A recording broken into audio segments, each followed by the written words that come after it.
વાવથરા પંથકના લેડાઉ ગામમાં પૂર બાદ સર્જાયેલી સમસ્યાઓ હજુ પણ યથાવત છે। ગામના ગુંદરે તળાવો અને આસપાસના વિસ્તારોમાં છેલ્લા 8 મહિનાથી પાણી ભરાયેલું રહેતા ગ્રામજનોને દૈનિક જીવનમાં ભારે મુશ્કેલીઓનો સામનો કરવો પડી રહ્યો છે। પાણી ભરાઈ જતા ગામથી ખેતરોમાં જવાનો અને આજુબાજુના ગામોમાં જવાનો મુખ્ય રસ્તો બંધ થઈ ગયો છે। રસ્તો કાચો અને ખાડાઓ ભરેલો હોવાથી સામાન્ય અવરજવર પણ જોખમી બની ગઈ છે। ઘણી વખત લોકોને પાણીમાં થઈને પસાર થવું પડે છે।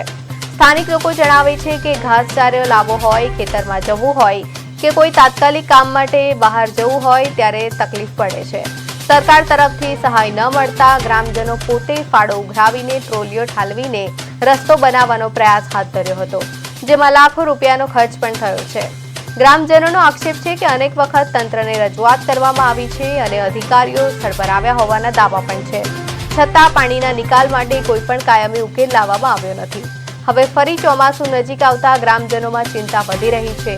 જો સમયસર પાણીનો નિકાલ ન થાય તો પરિસ્થિતિ વધુ ગંભીર બની શકે તેવી ભીતિ વ્યક્ત કરી છે।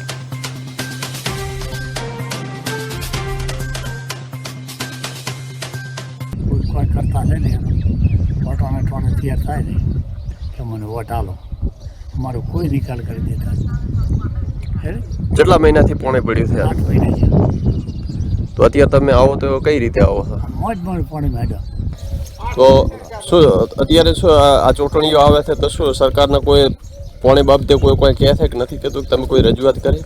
હવે તો પાછી રજૂઆત કરી એક રોવા હતા 24 ગાડી લઈ પછી કોઈ નહીં કે કોમ પાણી ભાઈ બનાવી ગાડી એમ કહી ગયા હવે કાઢ્યું કે નહીં? ના ભાડમાં લઈ આજે તાલુકા પંચાયત જિલ્લા પંચાયતની ચૂંટણીઓના ફોર્મ ભરાવાના શરૂ થઈ ગયા છે। ચૂંટણીનો માહોલ છે ત્યારે હું તો એટલું જ કહેવા માગું છું કે છેલ્લા 3 વર્ષથી આમ તો તાલુકા પંચાયતો વર્ષોથી ભાજપની છે, ધારાસભ્ય પણ ભાજપના છે અહીંયા, અને જિલ્લા પંચાયત પણ વહીવટદાર તરીકે ભાજપના લોકોએ શાસન કર્યું।